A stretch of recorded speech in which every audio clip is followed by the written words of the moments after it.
He's going to talk about the one mistake that Nike made that made Roger Federer a billionaire. Let's see what he's got to say, and I'll give my thoughts as we go. Nike refused to pay Roger Federer $300 million. It was the most expensive mistake in the history of sports marketing, because that rejection turned Federer into something more than a sponsored athlete. It turned him into an investor who transformed $54 million into $330 million, into an ambassador who earns $30 million a year, retired, and into a co-owner of a company worth $5.7 billion. This is the story of how the most elegant man in tennis executed the most brilliant financial move in sports, a move that Nike still regrets. And if you think you need to be the best in the world to do this, wait until you hear how he did it. 1994, a Nike scout discovers a 13-year-old Swiss boy playing tennis. Roger Federer. No titles, no fame, just potential. Nike offers him $500,000 for 5 years. For a 13-year-old boy, it was a fortune. The bet worked. What is 17, Federer is junior world champion. Nike raises the contract to $10 million a year. For 24 years, Nike and Federer were inseparable. Together, they created the RF logo. They launched clothing lines. They sold millions. Federer won 20 Grand Slams wearing Nike. He became the face of elegant tennis. Nike was billing hundreds of millions with his image. Everything seemed perfect. But in 2018, something changed. Federer was 37 years old. His contract with Nike was about to end, and his team went to negotiate the renewal with a clear proposal. $300 million for 10 years, $30 million a year, regardless of whether he played or not, regardless of whether he retired. Nike laughed. Roger, you're 37 years old. You have a maximum of 3 years left in your career. You can already see before we continue and hear what else he has to say, right? Even great companies, right, who have made so much money, make mistakes, guys. Nobody's perfect except God. So it's interesting when you think about Roger Federer, and Roger Federer is the GOAT to me in regards to tennis. Love watching Roger Federer play, and the fact that the guy's even saying he's the epitome of elegance in tennis, he's so marketable. So that is what separates Roger Federer, on top of the fact that he was so great on the tennis court. That's what separates him from the other players who are sponsored by Nike. Like think about Djokovic, think about Nadal, whoever else is on Nike, right? He's different. You could tell that from. I remember the first time watching Roger Federer, I was just like, "Who is this guy?" I remember I was young and I was just like, "Whoa, like this guy is great." You could just see it. So when you think about it from that perspective, these are the kind of people. They said 30 million a year for 10 years, 300 million. And they said, well, you're on the back end. You're not the best player in the world anymore. There's other players, young and hungry, who are coming up and are great. We're going to say no. We're going to go in a different direction. Because they thought someone like Federer would either succumb to their demands, whatever it was, or it's not going to be a good investment. Which doesn't make sense because, again, he's so marketable, he's so elegant, he's not really ever in like some sort of scandal. He's clearly, like, when it comes to tennis and memorabilia and all that kind of stuff, he's a cash cow. You could continue to make money with Roger Federer for years and years and years to come. Much more than 30 million every single year. Because all of the younger players are going to gravitate towards him. He's such a nice guy. You think about a lot of the stories from tennis players. Yeah, Roger Federer was different. He made it different from the other greats from before him because he's so helpful and he's like really wants everyone to ascend in the whole tennis sphere. That makes a lot of sense. But they're like, no, we're going to do something different. So that one mistake, paying him $300 million over 10 years, I thought they were going to say he wanted a lifetime deal. Like certain players, certain athletes in certain verticals will get a lifetime deal. Someone like LeBron James, for example, he's got a lifetime deal with Nike, right? That's one of the deals which made him a billionaire. Kevin Durant, I think, as well, has got like a lifetime deal. Same thing, right? A lot different people. Jordan obviously is on a whole different level, right? He obviously had his own brand and all that kind of stuff. But there's athletes in different verticals that they will give a lifetime deal to because they know you want to have this name associated with this brand for forever because the brand will continue to sell. Someone like Kobe, right? You can continue to sell Kobe Bryant even though he's been gone for years and years and years. Let's continue. We're not going to pay you $30 million annually for you to be a retiree wearing our clothes. That was the moment when Nike made the most expensive mistake in their history. First millionaire lesson: never underestimate the value of a personal brand. Nike saw an aging athlete. Federer saw himself as an empire. While Nike was rejecting his proposal, a Japanese company was watching in silence.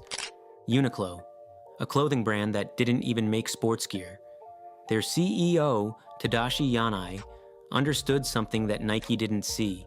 And before we hear that one thing, the only thing which would have been difficult is the fact that, as you heard him say, right, the Roger Federer logo, RF, Nike had the rights to that.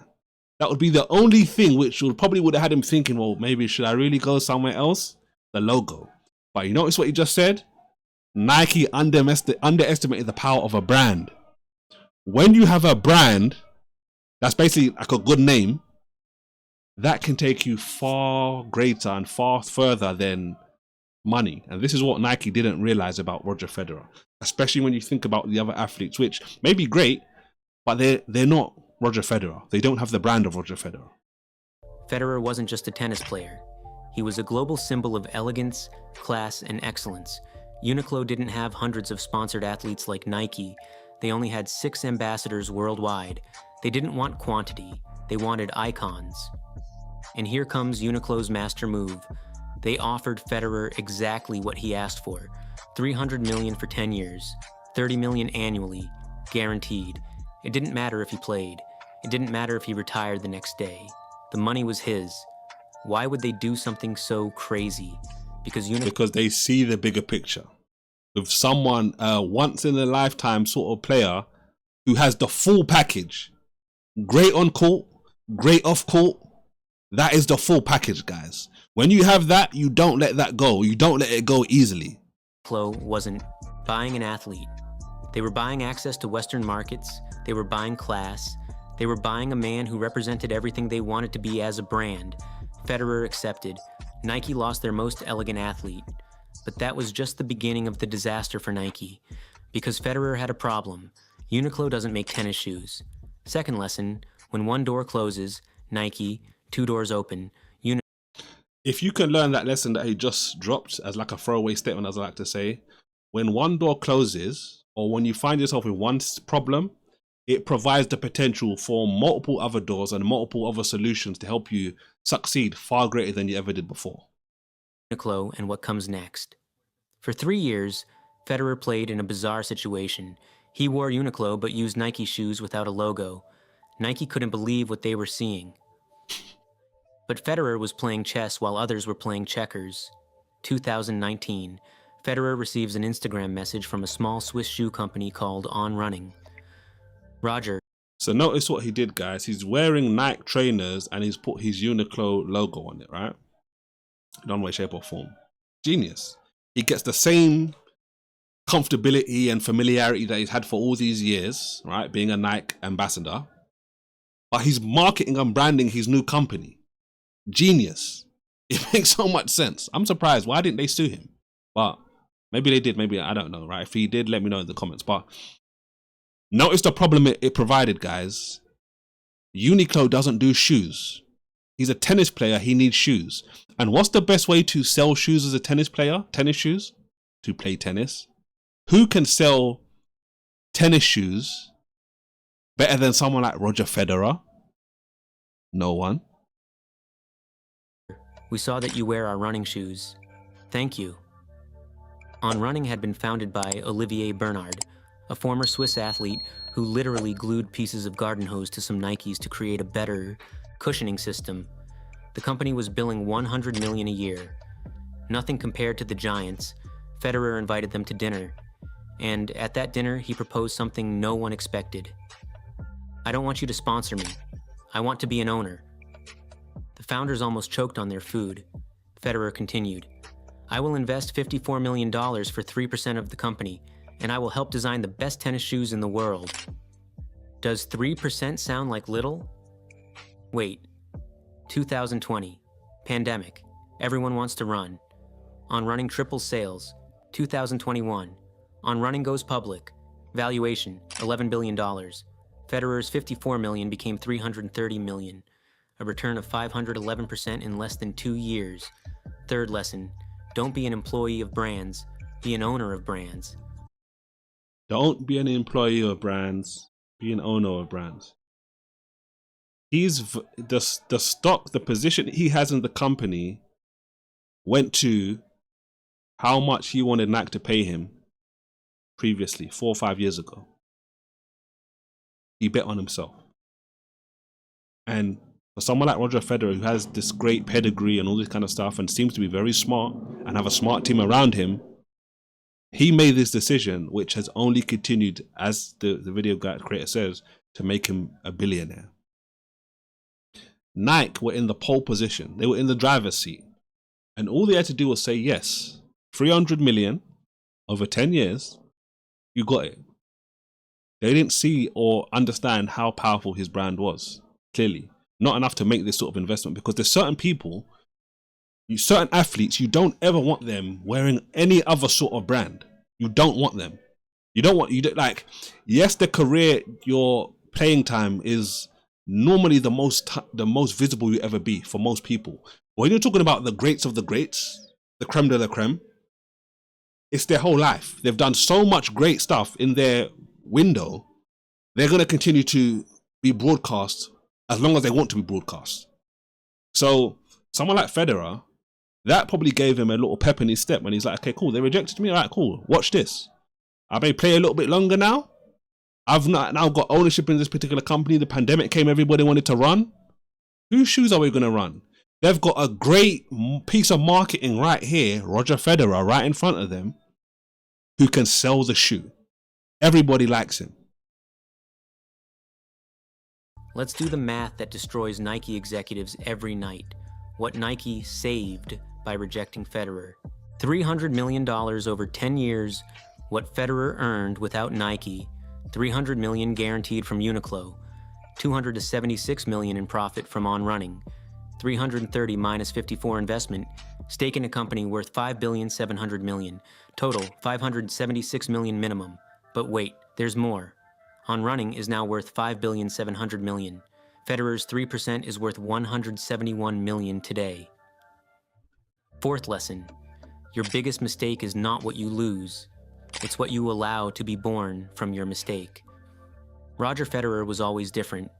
While other athletes spent on cars, jets, and parties, Federer studied business. His current net worth, more than $1 billion, but only $130 million comes from tennis prize money. The rest, business. His investments include On Running, $171 million current value, stakes in tech, startups, real estate in Switzerland and Dubai, his own management agency, Team 8. But the master move was understanding this. Your sports career is temporary. Your brand is eternal. At 37 years old, when Nike saw him as a finished athlete, Federer saw himself as a CEO just starting. Fifth lesson, think like an owner, not like an employee. That's why sometimes, guys, you have to say no to money today, because you're not only focused on money today, you're focused on the money that can potentially to come in the future. This is the difference. Most people just focus on the here and now. I'm going to make some money this week or today. And you know what that causes them to do? Compromise. They compromise on their integrity, their name, their brand. We're getting a masterclass in business right here. He has such a great brand. It didn't matter. It wasn't the Nike logo. Some people, they'll only buy someone's shoe or whatever it is because of the company. For other people who think long-term, people buy that person's product because of them. That's why it didn't matter if it was Nike or Uniqlo. People still continue to gravitate towards Roger Federer because they like him, not necessarily the brand, which is a major difference. And this is why companies will spend so much money on particular individuals to market their brand because they know how valuable those people are. Think long term. Think as a business owner, not just as a consumer or just as a customer. Value yourself. Put time in building yourself. Build your name, right? One of the things I'm very much focused on is being a person of integrity, being a person of truth. Why? Because those are things which will continue to pay me long into the future. You're not going to see me, oh yeah, you know what, let me take this sponsorship deal because it gives me a bag today, but it's stuff that's compromising, which doesn't make sense, which isn't on brand. People will do that today and then they'll regret it for the rest of their lives. You can make a decision today and it will pay you and bless you for the rest of your life. And in fact, to your generations. Guys, this is such a powerful story and a powerful example, but it's another example for us to learn from every single day. Your name matters. What you do matters. I was doing this video the other day about bankruptcy. A woman was talking about how she declares bankruptcy. And I said, you know what? The one thing she's not talking about is the fact that by declaring bankruptcy, you are showcasing to yourself that your word isn't as good as you'd like it to be. That is going to cost you at some point in the future. You may not just see it now. Don't forget to like, guys. Don't forget to subscribe. And as always, do not forget to react righteously. God bless.